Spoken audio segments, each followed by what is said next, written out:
फिरलेला आहे, कशा प्रकारची परिस्थिती आहे आता आज सांगलीमध्ये आपण आलेला आज सांगलीमध्ये आमचे विद्यमान आमदार महायुतीचे आमचे उमेदवार सुधीरदादा गाडगीळ यांचा उमेदवारी अर्ज भरण्यासाठी आम्ही सगळे आलो आहे। सकाळीच पुण्यामध्ये चंद्रकांत दादांचा आम्ही फॉर्म भरला आणि आता दादांचा सुधीरदादांचा भरायला मी इथं आलो।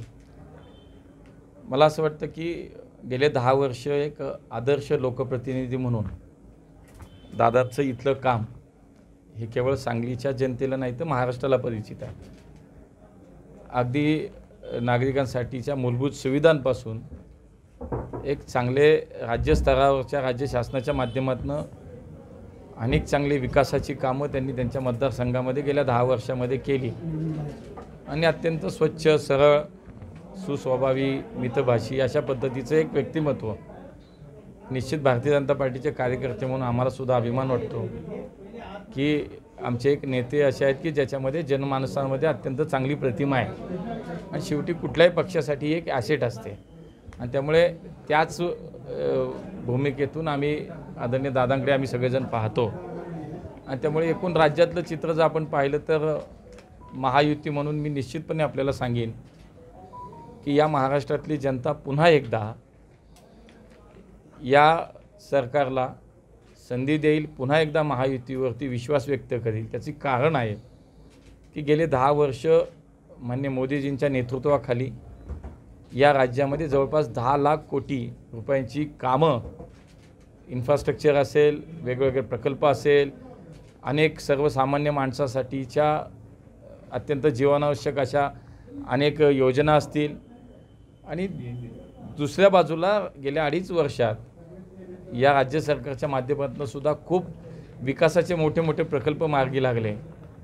जसं की आपण अटल सेतू पाहतो, जसे की पुणे, मुंबई, नागपूरसारख्या ठिकाणी मोठ्या प्रमाणात मेट्रोचा विस्तार आता होतो आहे। आपण जर पाहिलं कोस्टल रोड झाला। दुसऱ्या बाजूला सर्वसामान्य माणसाचा विचार करताना लाडकी बहीणसारखी योजना जी आहे ती अत्यंत आमच्या महिला भगिनींना ती योजना तिला सक्षम करण्यासाठी, तिला आत्मनिर्भर करण्यासाठी म्हणून त्याचा खूप चांगला फायदा होतो आहे आणि त्यामुळे ती योजना आहे। आमच्या महिलांना 50% STच्या दरामध्ये सवलत मिळते आहे, ज्येष्ठ नागरिकांना ST मोफत आहे, आमच्या मुलींना उच्च शिक्षणामध्ये आज मोफत शिक्षण, अशा अनेक योजना। वीज बिल बघा, शेतकऱ्यांचं वीज बिल माफ केलं। किसान सन्मान निधीच्या योजनेत केंद्र सरकार 6,000 देतं, त्याच्यात राज्य सरकारने 6,000ची त्याच्यात ॲडिशन केलं। अशा शेतकरी, कामगार, विद्यार्थी, युवक, महिला, समाजातला कुठलाच घटक असा नाही की ज्याचा विचार मोदीजींनी केला नाही, त्यांच्या सरकारने केला नाही। राज्य सरकार माननीय एकनाथजी शिंदेसाहेब असतील, माननीय देवेंद्रजी अजितदादा यांच्या नेतृत्वाखाली सरकार, त्यामुळे डबल इंजिन सरकार जे सातत्यानं वारंवार म्हणलं जातं ते यासाठी की केंद्र सरकार आणि राज्य सरकार मिळून आणि त्यामुळे आणि प्लस या विधानसभा मतदारसंघातले आमचे आमदार सुधीरदादा, असं जर पाहिलं तर मला सांगली नाही तर पूर्ण राज्यामध्ये आम्हाला विश्वास आहे की पुन्हा एकदा शेवटी महाराष्ट्रातली जनता ही विकासाला प्राधान्य देते, भविष्याला महत्त्व देते आणि या राज्याची जी प्रगती आहे बघा, आज विदेशी परदेशी गुंतवणूक देशातील सर्वाधिक मोठ्या प्रमाणात या राज्यामध्ये आली। हे सुद्धा या राज्यातलं या नेतृत्वाचं सरकारचं यश आहे आणि म्हणून मला असं वाटतं की सगळ्याच स्तरावरती आज या महाराष्ट्रातली जनता ही विचार करते आहे की पुन्हा एकदा या राज्यातलं सरकार हे महायुतीचं सरकार असेल असा विश्वास आम्हाला वाटतो आणि कामाच्या जीवावरती आम्ही काही उगाचच काहीतरी वल्गना नाही करणार। जे काम केलं आहे, जे लोकांनी आम्हाला काम करायची संधी दिली, शेवटी आमची ती जबाबदारी होती की ते आमचं कर्तव्य आहे की जे काम दिलं आहे ते काम आम्ही केलं पाहिजे।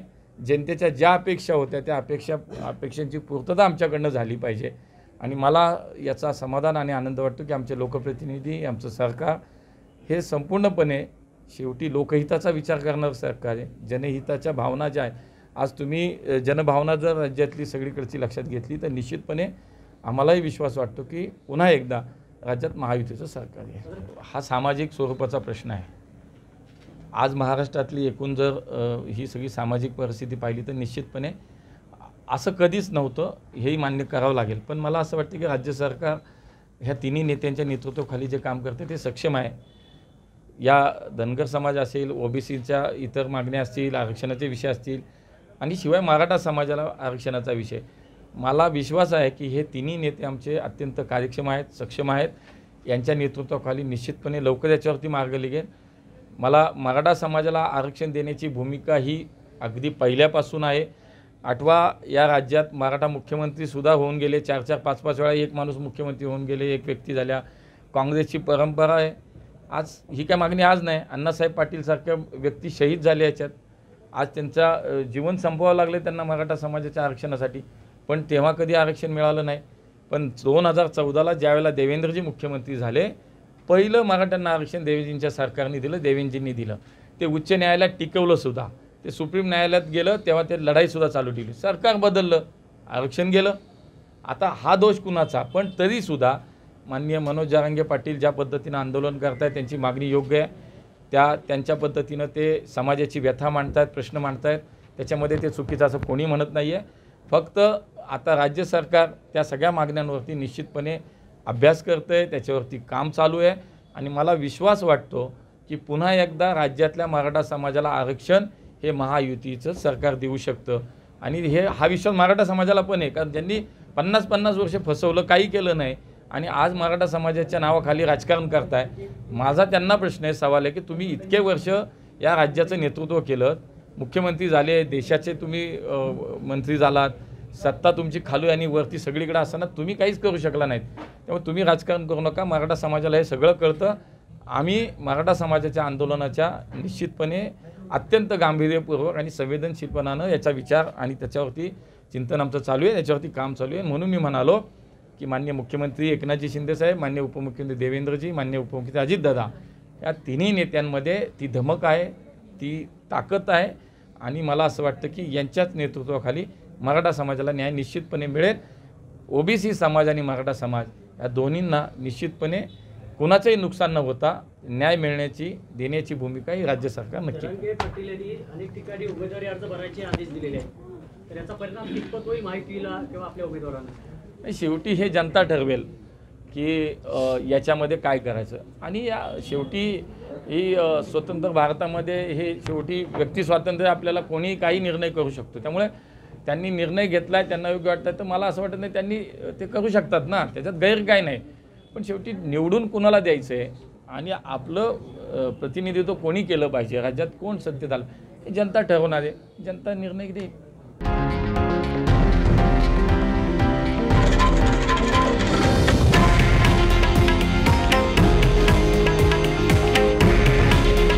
हे आहे देशातील नंबर 1 न्यूज नेटवर्क आणि आपण पाहत आहात TV9 मराठी. काळजी तुमची, हित महाराष्ट्राचं.